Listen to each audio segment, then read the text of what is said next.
The clinking of glasses echoed like notes in a lavish symphony, mixed with the cheerful laughter and the gentle sound of jazz, creating a glamorous scene at the restaurant, The Gilded Spoon. Under the sparkling crystal lights, the gorgeous evening gowns and luxurious suits reflected on the delicately arranged tables, with pure white tablecloths and elegant vases of high-class flowers. It was my sister Hannah's promotion party. As for me, Abigail Matthews, 34 years old, I was standing quietly in a hidden corner, trying to fade into the air like a nameless shadow. I arrived early to help my mother with a few small details before the guests started pouring in. She had always entrusted me with the low-key tasks of checking the guest list, rearranging the gifts, and making sure everyone was seated properly. My Abby was always the most meticulous, she said with a gentle smile. But to me, it was just another reminder of my role in the family. The one behind the scenes, the arranger, and never the main character. A few older relatives arrived early, nodding and asking the usual questions. Are you still working at the same company, Abby? Your office job must be easy, huh? Try to find a stable job and then get married and have kids.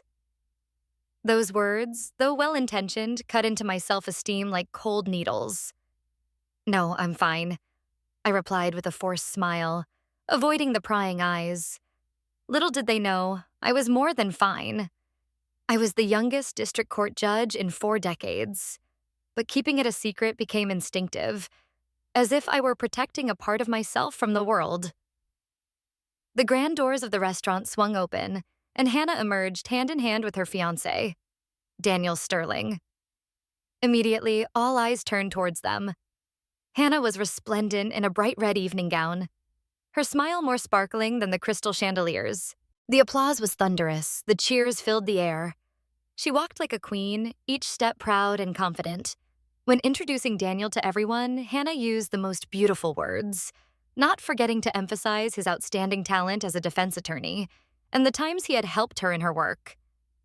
I heard her talk about his big cases and her big campaigns, as if they were the perfect couple in the world of justice and marketing.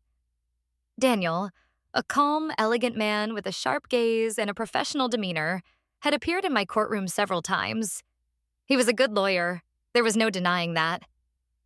But here, amid Hannah's flattery, he looked out of place. I stood in the shadows watching Daniel. His eyes scanned the crowd, then suddenly stopped on me. A chill ran down my spine as his gaze flickered with confusion, as if he were trying to recognize something he had forgotten. After the noisy greeting of the guests, Hannah walked towards me. She hugged me awkwardly, her smile still bright, but her voice carried an unnamed coldness. Oh, Abby, still the same? I heard you're doing some office work, right? It must be very leisurely, very different from Daniel and I. We're busy with big cases and big campaigns. But everyone has their own place, right? Hannah said, her eyes glancing at Daniel as if seeking approval. The words were like a thin knife cutting deep into my heart. I tried to keep smiling, but a tightness was rising in my chest. I glanced at Daniel, who frowned slightly, seemingly surprised by Hannah's sarcastic tone. His eyes looked back at me, as if trying to figure out something familiar. A feeling of tension crept into every fiber of my being. I wanted to scream, to shout that I was not a leisurely office worker, but a judge, someone who had traded his youth to climb to his current position. But I swallowed those words, telling myself, not yet.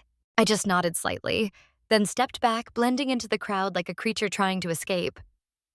The party had just begun, and I knew very well that nothing would be easy.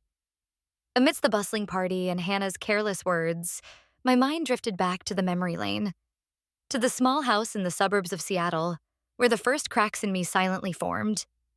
My family was not lacking in love, but the attention from my parents was always tilted to one side, as if the sunlight could only shine on one person.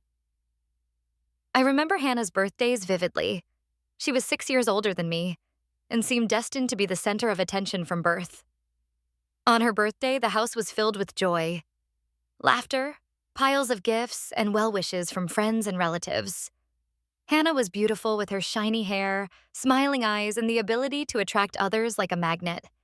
My father, John Matthews, a patriarchal man, would pat her on the shoulder with pride. Our Hannah is outstanding. She will definitely do great things in the future. And my mother, Margaret, a gentle but no less biased woman, always praised her as a leader, lively and smart. As for me, my birthday was usually a simple dinner with a few small gifts and flickering candles.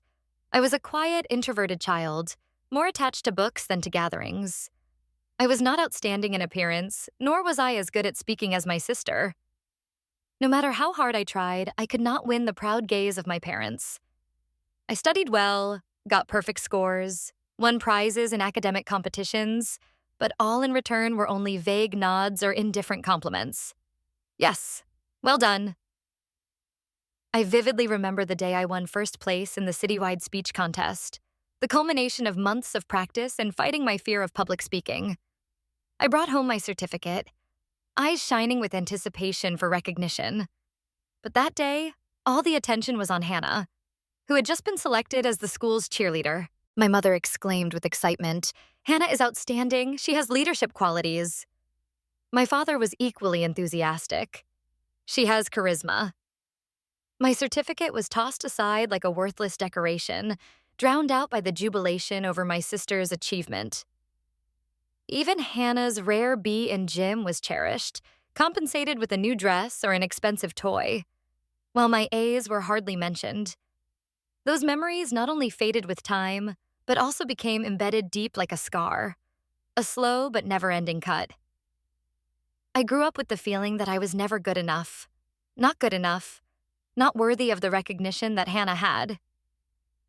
I gradually withdrew into my own world, a quiet world of books, especially law books. Stories about justice, truth, and order captivated me. I was fascinated by absolute logic and fairness, where each person was judged by their actions, not by their charm or social status. As a child, I would sit in the corner of my room, reading passionately about cases and people fighting for what was right. I imagined myself wearing a judge's robe, solemn, fair, but also compassionate. It was a world where I could make a difference, where my quiet efforts could become a powerful voice. That dream did not need recognition, did not need the spotlight. It was a quiet but strong belief, a place I clung to overcome the feeling of being left behind. My passion for law has never been just a hobby. It has been a lifeline, a silent protest against the bias in my own family, a journey to affirm that I do not need to be Hannah's shadow, nor do I need the limelight to be recognized. I have my own path, a path that I have quietly laid brick by brick with intelligence, perseverance, and a deep desire for justice. My choice to keep my career a secret was not a spur-of-the-moment decision, but the result of a long process of pent-up emotions triggered by a family gathering 4 years ago. I had just received official notice of my appointment as a judge, the culmination of years of relentless work, perseverance, effort, and absolute belief in myself. I had longed to share this moment with my parents and Hannah, not to brag, but just once. They would see me, be proud of me for who I am, not in the shadow of my sister. The gathering took place in my parents' old house, a cozy living room with a fireplace that still smelled of burning pine. Everyone was gathered around, laughing and talking. I sat huddled in a corner, my heart in turmoil. I planned to choose a suitable time to speak up, a moment that was private and sincere enough.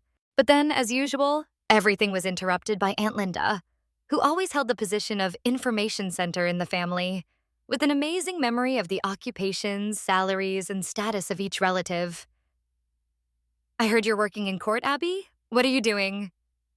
She tilted her head and asked, her voice full of interest, her eyes shining with her inherent curiosity. I hesitated for a moment, then replied, somewhat cautiously, "Yes, I work with Judge Carter." It was a fair answer, but it wasn't the whole truth. Before my appointment, I had been his assistant, an important stepping stone, but that was now in the past. I wanted to gauge the reaction before revealing the bigger picture. Aunt Linda immediately exclaimed as if she had caught hot news. "Ah, the court clerk. No wonder." She said in a tone that was not malicious, just a familiar unconscious reference. Then without waiting another second, she turned to compare. "I see that little Hannah is still much busier. She is a senior manager." Hannah, never one to miss an opportunity to show her superiority, let out a half smile. a smile somewhere between contempt and satisfaction. I recognized the look immediately. Not a happy one, but one of someone who looks down on people from above. A secretary is probably just some sort of runner, right? She said, her voice flirtatious.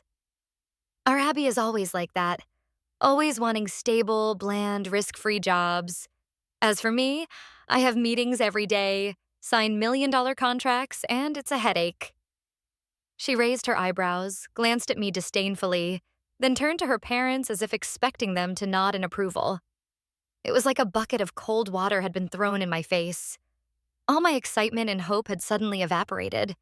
I looked at my parents, hoping they would say something, even a small word to defend me, or simply to show that they understood the true meaning of what I was doing.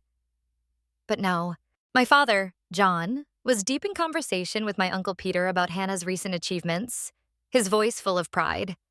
My mother, Margaret, just smiled and said vaguely, "Come on, you two, stop teasing each other." That moment felt like a cold knife piercing through me. I knew more clearly than ever that no matter how high I climbed, how hard I tried, in their eyes I would always be Shy Abby, the errand boy, the obscure name next to Hannah's aura. Keeping the fact that I was a judge secret was no longer a way to avoid meaningless comparisons, but a survival mechanism, a defense mechanism to keep me from being hurt by years of indifference and lack of understanding. I couldn't let my accomplishments be reduced to a shallow label, weighed against vanity. Let them think who I am, I told myself, and in my mind, a silent but firm resolution was formed. I will live my life on my own terms without anyone's validation. From that moment on, the title of judge became a secret I kept to myself, not out of shame, but because I wanted to preserve its true value. They could live in a world of illusion, while I would quietly build my own world, where justice, competence, and courage were respected. That silence was not weakness. It was a firm resistance, a silent oath. I would walk on my own 2 feet, without needing the nod of those who had never truly seen me. It has been 4 years since that fateful family reunion. During that time, my life has been divided into 2 parallel worlds.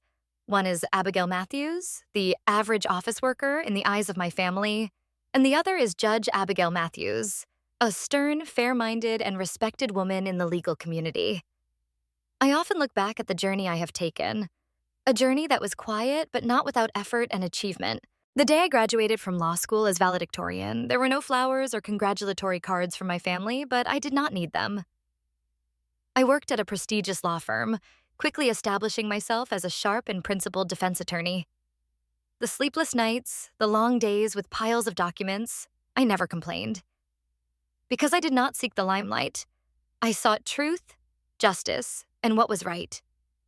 At the age of 31, after many years of dedication and continuous demonstration of my ability, I was noticed by senior judges and officially appointed to the position of judge at the district court, a historical milestone rarely seen in decades. I was among the youngest female judges ever appointed in this city, an honor that came not only from luck, but also from the perseverance, discipline, and intelligence that I had quietly cultivated. In the courtroom, I was no longer the shy Abby my family knew. I was Judge Matthews. Brave, fair, stern, but always listening. I listened not only with reason, but also with intuition and empathy for people. I made decisions without bias, without pressure from public opinion, and always put the truth first. Even the most seasoned lawyers respected me. They called me the Iron Lady, not because I was cold, but because I had no tolerance for injustice or dishonesty. I handled complex cases, from multi-million-dollar insurance disputes to high-profile criminal cases. The praise from my colleagues and the profession did not make me arrogant. It only nurtured a quiet, deep feeling that I was living up to my ideals. But no matter how successful I was, I never told my family. Every compliment from my colleagues, every time my name appeared in the press, became an invisible crack in my heart. I longed for my parents' recognition, for my sister's understanding. But I was also afraid. Afraid of Hannah's critical eyes, afraid of her sarcastic words, afraid that in their world, my success was just an excuse to rekindle the old rivalry. I knew that if the truth were revealed, Hannah would not accept it as something to be proud of, but as a blow to her self-esteem. For 4 years, I lived torn between the desire to be recognized and the peace of remaining hidden. There were times when I wanted to speak out, to stand at the family dinner table and declare I am a judge, as a way to reclaim my true identity. But then I kept quiet. I told myself, if they can't love me for who I am, it doesn't matter whether they know me or not. That choice, while helping me avoid unnecessary conflicts, also made me a stranger in my own home. I walked among the people closest to me like a ghost, present but untouchable. I had built an invisible wall, and while it protected me from being hurt, it also deprived me of the opportunity to truly love. This journey made me stronger in my work, but also left silent wounds in my personal life. Wounds that did not bleed, but never healed. Back at Hannah's promotion party at the Gilded Spoon, the atmosphere was increasingly boisterous and lavish. But to me, it was stifling, oppressive, like a glitter mask pressed tightly against my face. The sparkling crystal lights reflected off the luxurious suits and flowing evening gowns.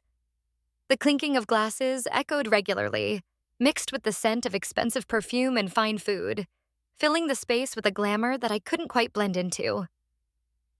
I tried to appear calm, smiling and talking just enough, but my eyes kept darting towards Daniel, as if his presence was a small spark that was about to burn away all the secrets I had kept.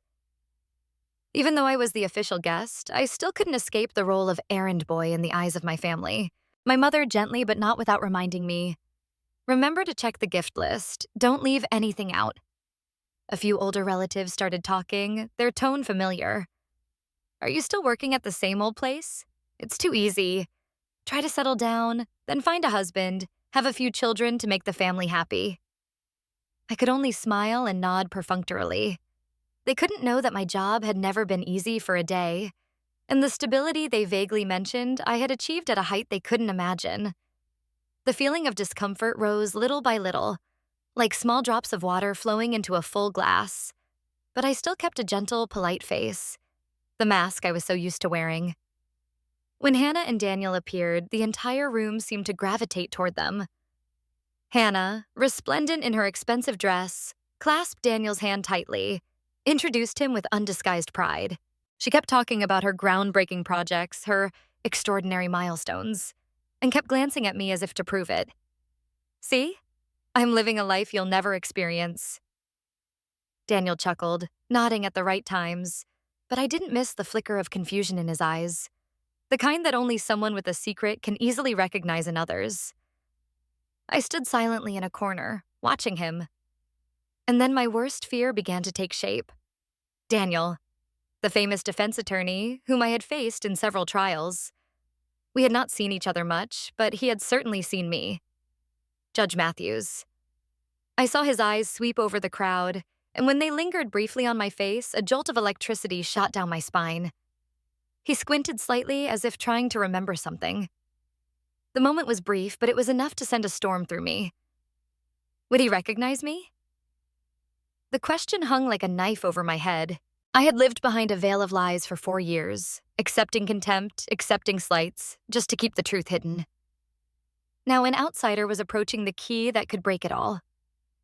I kept my face calm, but my heart was pounding. If Daniel recognized me, what would he do? Would he keep quiet? Or would he say something that would accidentally expose me in public? And if that happened, what would Hannah's reaction be?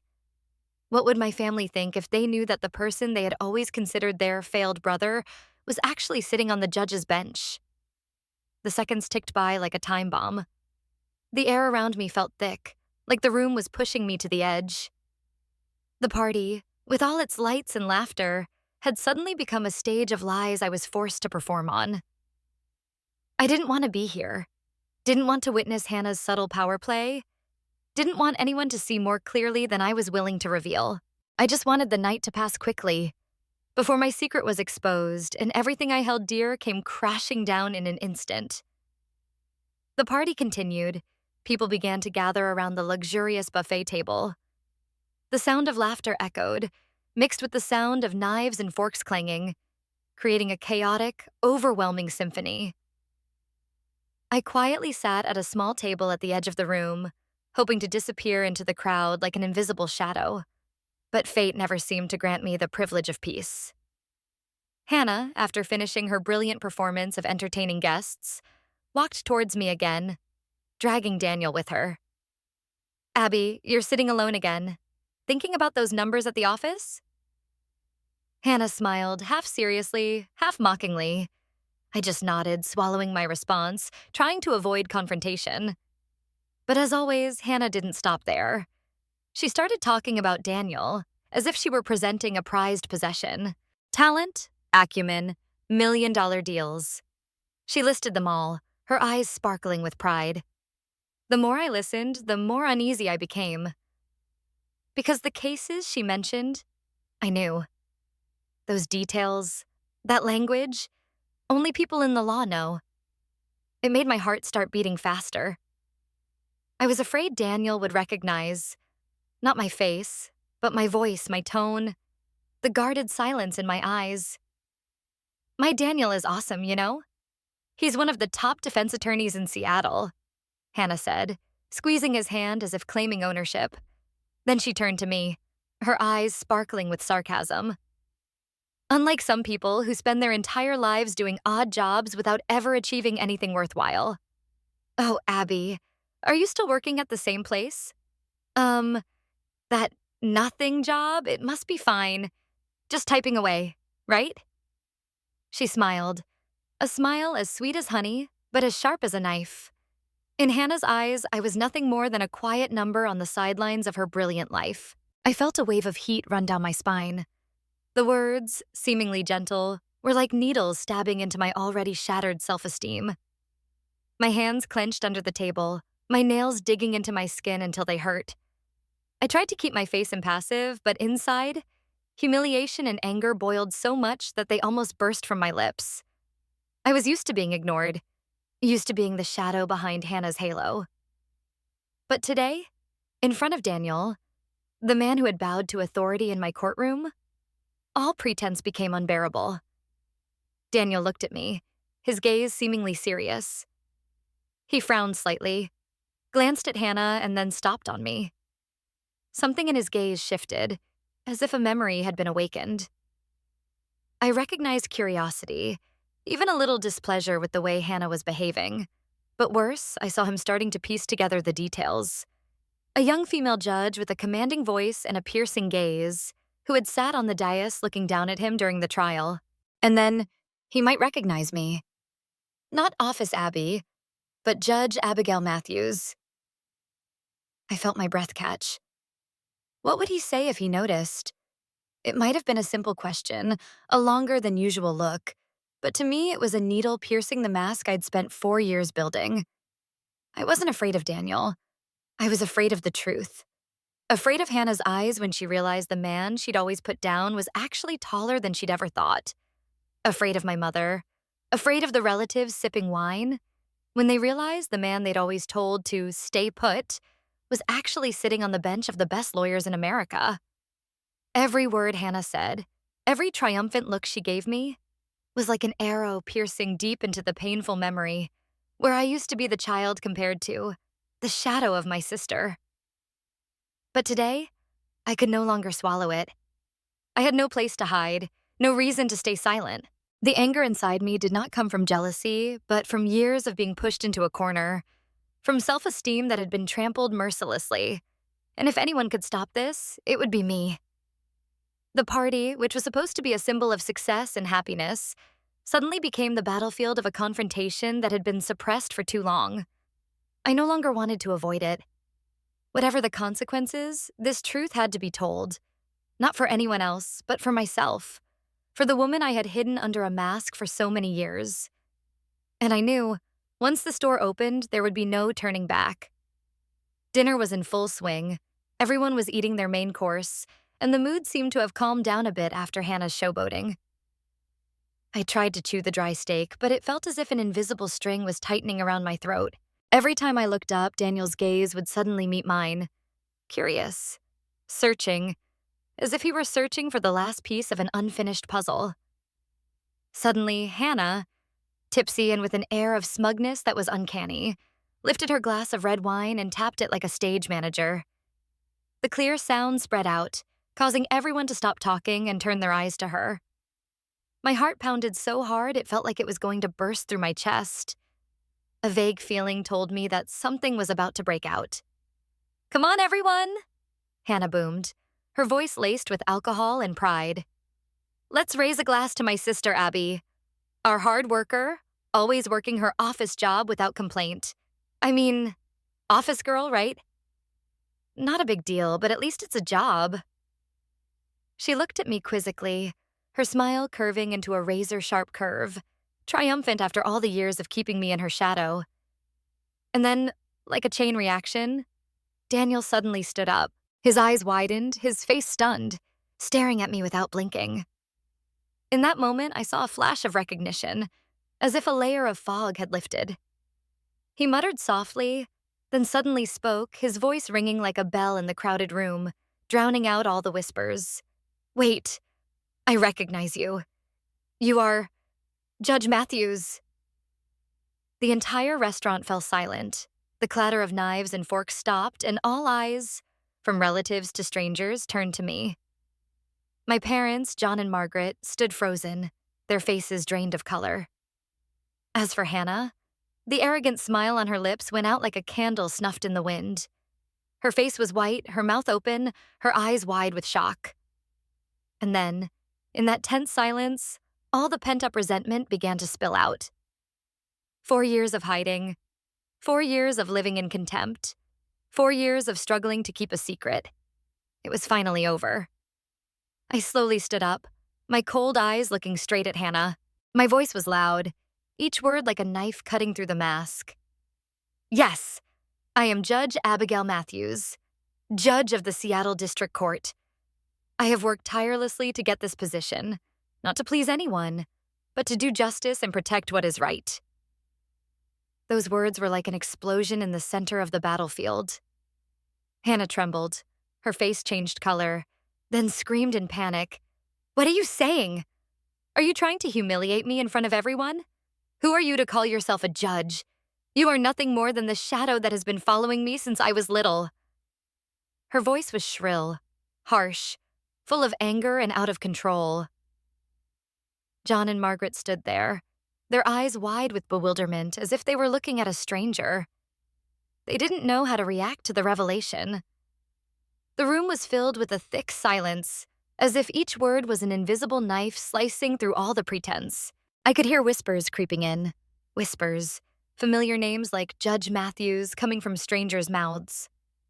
I stood in the midst of the chaos, my emotions a mixture of relief and bitterness. Part of me felt relief, a heavy burden finally lifted, but part of me felt a stab in the heart. The truth, necessary as it was a sharp knife, and it had cut deep into the already fractured relationship between my family.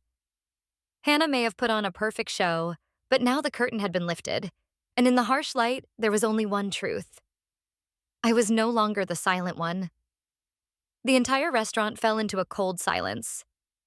The initial murmurs died down quickly, as if the air had become thick with tension. All eyes turned to me, no longer indifferent, but scrutinizing, bewildered, and suspicious. Hannah, Daniel, and I, the three of us standing in the middle of the commotion, were like reluctant leads in a play that had just changed scenes. Daniel, though momentarily stunned, quickly regained his composure and professionalism. He approached me with a respectful gesture, then bowed slightly. "Judge Matthews, I sincerely apologize for not recognizing you sooner. You are one of the most respected people I have ever worked with. Your decision in Harper vs. Global Corp. is a landmark, an important precedent in the legal profession." Daniel's words were more than recognition. They were an honor, an undeniable testimony from an outsider, shattering all the denial and self-righteousness Hannah had placed on me. Hannah's face was now pale and drained of blood. Her eyes were red, not with emotion, but with anger and humiliation.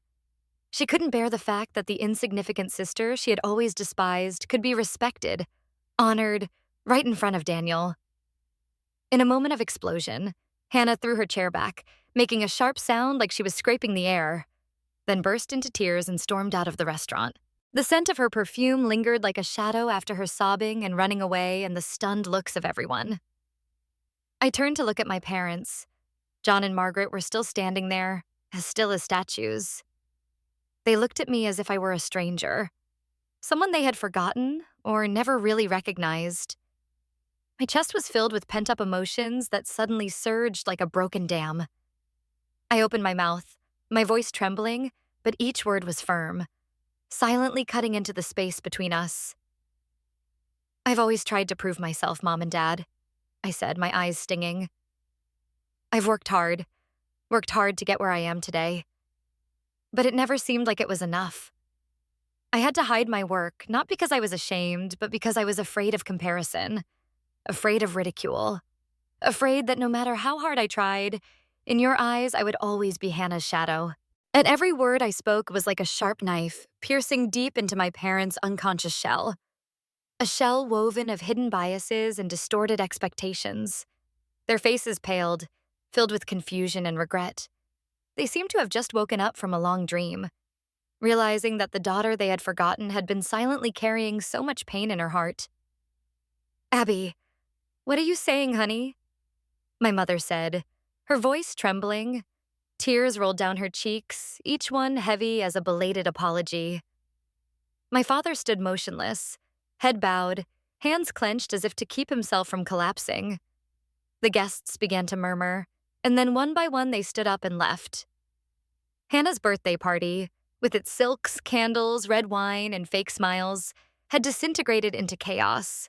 The broken glasses, the crumpled tablecloths, the toppled vases, all were a perfect reflection of the slow decay in my family. No one could keep up the act. The truth had come flooding in.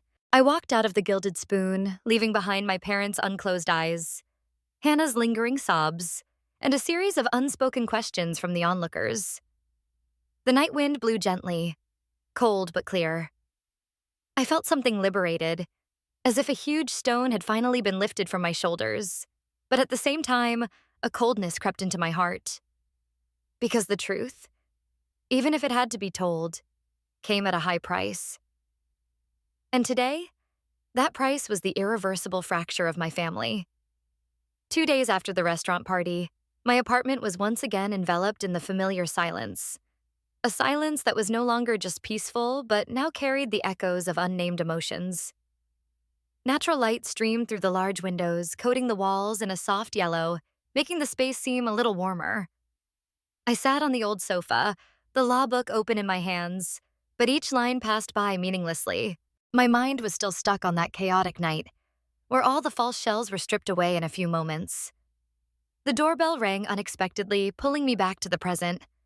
I frowned slightly, surprised to see Daniel Sterling standing outside the door.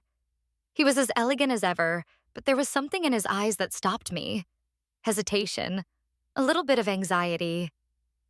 "Judge Matthews, I apologize for disturbing you," he said, his voice low and sincere.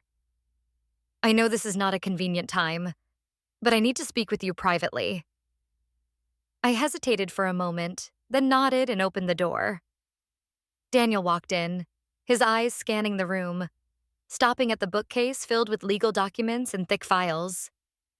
He sat down in the chair opposite me, taking a deep breath as if preparing himself for something difficult to say.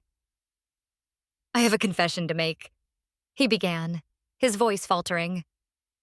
"About Hannah, she exaggerated a lot. She wasn't the marketing director she claimed to be. She was actually a mid-level marketing executive. Those million-dollar projects she bragged about. Most of them were either non-existent or small projects in which she had very limited involvement." I was stunned. I had always known Hannah to exaggerate, but I had never expected her to lie so blatantly. The perfect picture she painted of herself was just a thin layer of paint, covering up insecurities I had never noticed. Daniel continued, his voice growing heavy with disappointment. "I had suspected for a long time that the things she told me didn't match the reality of the industry, but I didn't expect her to be able to create such a false image, especially in front of her family. That night, when I realized she was Judge Matthews, I was completely stunned. And then her reaction made me question my entire relationship with Hannah. That lack of honesty made me reconsider everything." I listened, a quiet stream of emotion rising in my heart. not joy, but a deep sympathy mixed with regret. For a long time, I had always seen Hannah as the arrogant older sister, always in a superior position. But now, that portrait began to crack, revealing a different person, fragile, full of contradictions. Maybe she herself was living under a shell of terrible pressure, the pressure to succeed, to be perfect, to be loved, to be recognized, and that is why she chose to lie, to maintain her self-esteem that was shaking every day. "Thank you, Daniel, for telling me this," I replied, my voice small but sincere. I never looked at her that way. Daniel nodded, his eyes softening. He sat for a moment telling me a few more details. How Hannah had dodged questions about work. How she had forced herself to appear confident. Then he stood, said a quiet goodbye, and left. The door closed behind Daniel, but his legacy lingered in the air. I sat still, staring into the distance, my mind drifting through layers of thought. Perhaps all the pressure, the comparison, the fear of not being good enough. It wasn't just me who was burdened, it was Hannah too. We, the two sisters, were both products of an environment of implicit expectations, where recognition was exchanged for achievement. And in that cycle, love seemed to have been exchanged for competition and unreality. That day was painful, but it also opened a new door. I began to see my sister differently, no longer as a rival, but as a woman struggling with the same wounds as me. Perhaps what we both needed was not victory, but forgiveness, and a chance to heal, not through achievements, but through honesty and empathy. After my conversation with Daniel, I spent the week lost in my thoughts. The anger I felt for Hannah gradually dissipated like a thin layer of mist after a rainstorm, leaving behind a deep sadness and a sudden understanding in my heart. I began to realize Hannah was also a victim, someone caught up in an invisible cycle of expectations and pressures from her family, from society, and perhaps from herself.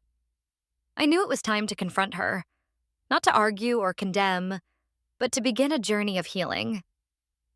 Hannah had called me a few times since the party, but I had let it ring silently until it stopped.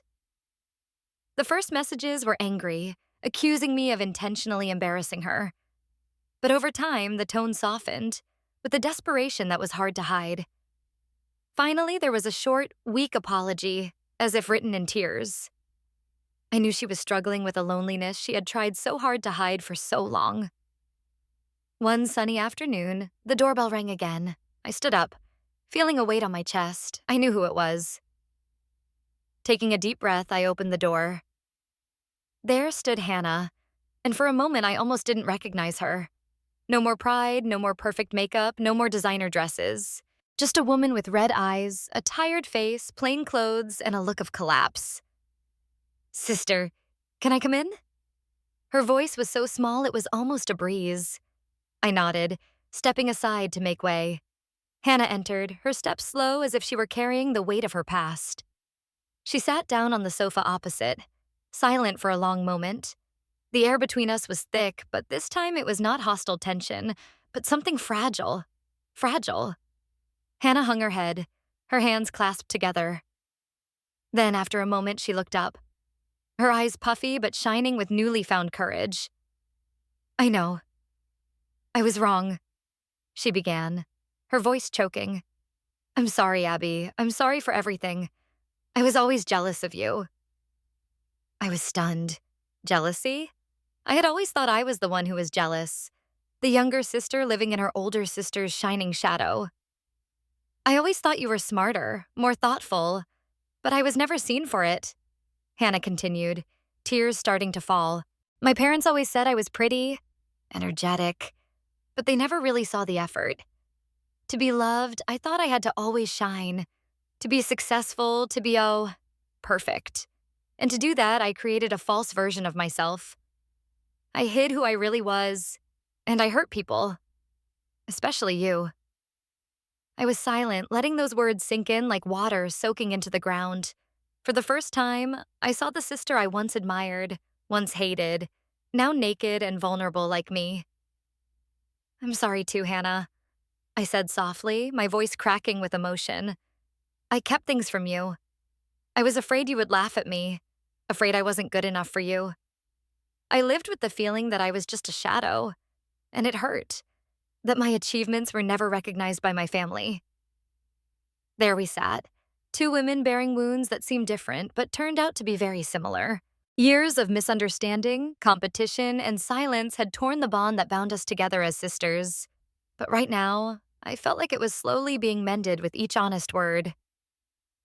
But I think we can start over, I said softly, looking Hannah in the eyes.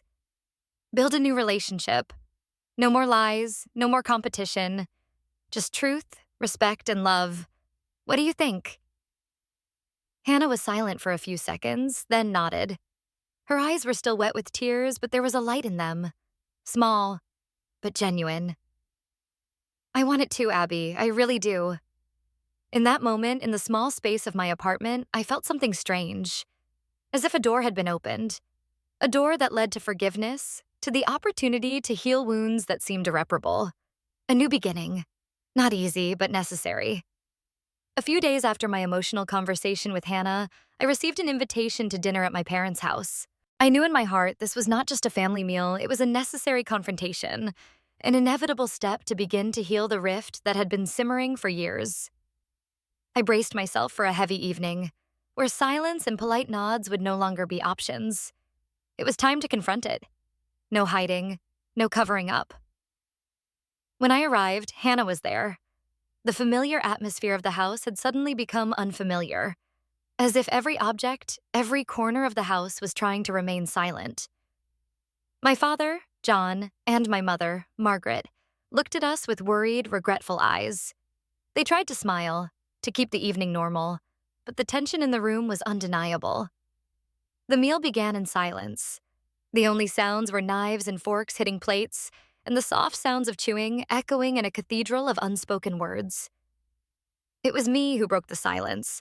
I think we need to have a serious talk about what happened at the party, I said, not harshly, but firmly enough to make everyone stop. Hannah jumped, reacting immediately.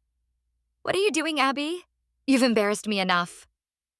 Her voice was still hurt, still with the familiar defensive edge. No, Hannah, I said, my voice steady. We need to face the facts. You disrespected me, mocking my work, undermining my efforts. You made me feel like I was never good enough, that I could never make you proud. I turned to look at John and Margaret. I've lived in Hannah's shadow most of my life. Everything I've accomplished, in school, in my career, has been overlooked, and I kept my job as a judge a secret because I was afraid that even the truth wouldn't change anything, that it would only make things worse. When I finished, Hannah's angry gaze softened, replaced by silence. Her face was now filled with confusion and anguish. Then her voice came out, soft and trembling. Me too, Mom and Dad. I always felt like I had to be perfect, smart, pretty, successful. I lied, exaggerated, embellished everything, just to make you too proud. I was afraid that if I wasn't perfect, you wouldn't love me anymore. I listened to her, and for the first time, I truly understood. We were both victims of the same thing. It wasn't about who was right or wrong, but about an invisible system of expectations that our parents had unintentionally imposed on us both. In that family, we were forced into a nameless competition, where the winner was never truly happy. John and Margaret sat silently, their faces pale, shock, regret, and pain written all over them. Tears streamed down my mother's cheeks, and my father, the man who always appeared tough, bowed his head, his shoulders shaking slightly. Finally, he looked up, his eyes red. I'm sorry, Abby, he said, his voice hoarse. I was so caught up in Hannah's outward appearance that I didn't see how hard you were trying. I made you feel inadequate, not good enough. Then he turned to Hannah. And Hannah, I'm sorry too. We put so much on your shoulders, forcing you to live a life of stress and lies. I never thought you would have to struggle so much to keep our love. My mother choked up and continued. I'm sorry. I always wanted you to succeed. But I didn't realize I didn't listen. Didn't see the loneliness in your eyes. I'm sorry, Abby. I'm sorry, Hannah. In that moment, amid the apologies and tears, I felt something inside me melt. A burden that had felt like a part of me was lifted. The truth was told, and for the first time in years, our family sat down together. Not to blame, not to hide, but to acknowledge and heal. We pledged to learn to listen, to respect our differences, and to redefine together what we had lost sight of for so long, the true meaning of family. It's been 4 months since that tearful, honest conversation. Seattle's cold winter has quietly retreated into the warm, balmy days of spring, and like the weather, the atmosphere in my home has begun to shift, becoming more gentle and open. Healing didn't happen overnight, but the seeds of change were planted in that barren soil, and now they're slowly emerging, green and hopeful. The most visible change was Hannah.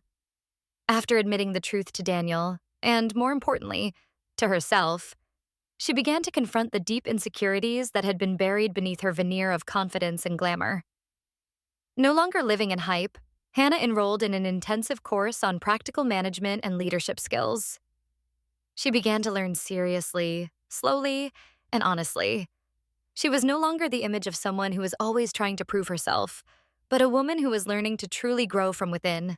Hannah also spoke frankly to Daniel about her job and the pressures she had faced over the years. Although Daniel was disappointed, he chose to stay, giving her a chance to rebuild trust. Their relationship, while still far from over, was, for the first time, built on honesty, not facade. For my part, I have also changed. No longer reserved, no longer hiding behind a veil of silence. Now, I am proud to say my name, Judge Abigail Matthews. I not only work with passion, but also share my experience with the younger generations of lawyers through seminars, where I find joy in inspiring. People respect me not only for my title, but for my attitude, for my humility and honesty. Being able to be my true self is like a breath of fresh air in my soul, making me stronger at work and lighter in my personal life. My relationship with Hannah has also taken a positive turn. We started meeting weekly at a familiar little coffee shop. The initial meetings were still reserved, as if we were both still groping in unfamiliar waters. But then, little by little, trust returned. We no longer talked about work, achievements, or titles. Instead, we talked about our feelings, our worries, our fears, and even the things that made us smile. Hannah talked about how it felt to have to force myself to be the perfect version of myself in order to be loved. And I shared about the days of living in the dark, feeling like I was always the second choice. Between us, there was now listening and understanding. No more competition, no more sarcasm. The sisterly relationship that seemed broken was now mended with sincerity and unforced smiles. My parents, John and Margaret, have also changed in ways I never dared to hope. They have made a point of spending time with each of their children, listening not to criticize, but to empathize. They no longer compare us to each other, no longer praise one and then quietly make the other feel inadequate. They now see us as two separate individuals, each with our own values, desires, and hurts. And they have learned to love us equally, unconditionally. The house where I once felt out of place has truly become a home. Not a place to prove or compete for attention, but a place to return to, a place to be ourselves. Looking back on the past 4 months, I understand that the truth, even though it has torn away all the layers, is the beginning of healing. We have been through a major crisis, but thanks to it, wounds that have been buried for years have been brought to light. It is from there that we can begin to rebuild, not on a foundation of silence and pretense, but on honesty, understanding, and real love. And perhaps for the first time, we truly understand what it means to be a family. 6 months later, on a mild summer evening, as the sunset lingered on the old tiled roof of the house, my family gathered around the dining table at my parents' house, a place that had witnessed many ups and downs, tears, and even broken moments. But this time, there were no more wary glances or simmering tension. Instead, there was hearty laughter, witty stories amidst the fragrant smell of food and the spreading warmth. That space, somehow, had become complete, as if the cracks in each person's heart had been healed by an invisible glue called love and forgiveness. We were rewriting the definition of family, not with expectations, but with sincerity. In the midst of everyone's chatter about the news, Hannah turned to me, her eyes shining with rare tenderness. "Abby," she said, her voice soft and sincere, "I read about your decision in Smith First Metro Corps. You did a great job, strong, fair, and courageous. I'm so proud of you." That compliment had no trace of jealousy or a veneer of duty. It was pure, a sincere recognition from my sister's heart. And to me, it was like a cool rain after many droughts. For years, I had longed for such a sentence, not from an outsider, but from her. Not out of obligation, not to compare, but simply because she truly saw me as worthy. I smiled, a smile that did not need to hide my emotions, because in that moment I felt a complete peace, something I had never thought I would have before. I think about the journey I've taken, from a girl who felt inferior, struggling to be seen, to a woman who had to hide herself in her own home. But through the pain, I've emerged as a respected judge, and more importantly, a daughter, a sister, loved without a mask. I've learned that true worth doesn't come from being recognized by others, but from being yourself, honestly, courageously, and without fear of rejection. That confrontation at the restaurant, painful as it was the catalyst needed to strip away the layers of disguise and led the way to healing. Hannah and I looked at each other, our eyes no longer filled with competition, but with deep understanding. We were now two women learning to lift each other up rather than tear each other down. Hannah talked about her progress in her work, about how she was learning to let go of her need for perfection and to accept herself honestly. I also shared about my recent cases and my plans to support young lawyers, a dream I had not dared to speak about before. My father, John, sat at the head of the table, smiling a rare, radiant smile. "I'm so happy to see you two sitting together like this. We've learned a lot from everything that's happened. Family is about loving, not measuring, not comparing." My mother, Margaret, squeezed our hands, her eyes tender and touching, as if she were living in a moment she feared would never come. I realized that the greatest revenge is not to make someone else suffer as I did, but to free myself from the shackles of guilt, of expectations that do not belong to me. It is to dare to live a free, full, and honest life. The Matthews family, my family, finally found the way back to each other. And on that path, we learned that love and understanding are always greater than fame or winning or losing. I found peace, not in the lights of the courtroom, but in the moment when the whole family sat together. No one had to hide anything. No one was forgotten. Life, of course, still has its challenges. But now, I know one thing for sure. With honesty and love, we will get through it all together. I have found my voice, my self-worth without shouting. And most importantly, I have found the deepest peace. Not in any other place, but in my own soul. This may not be a perfect ending, but it is a hopeful ending for the Matthews family. One where each of us can be ourselves, be heard, and be loved unconditionally. Thank you for listening to my story.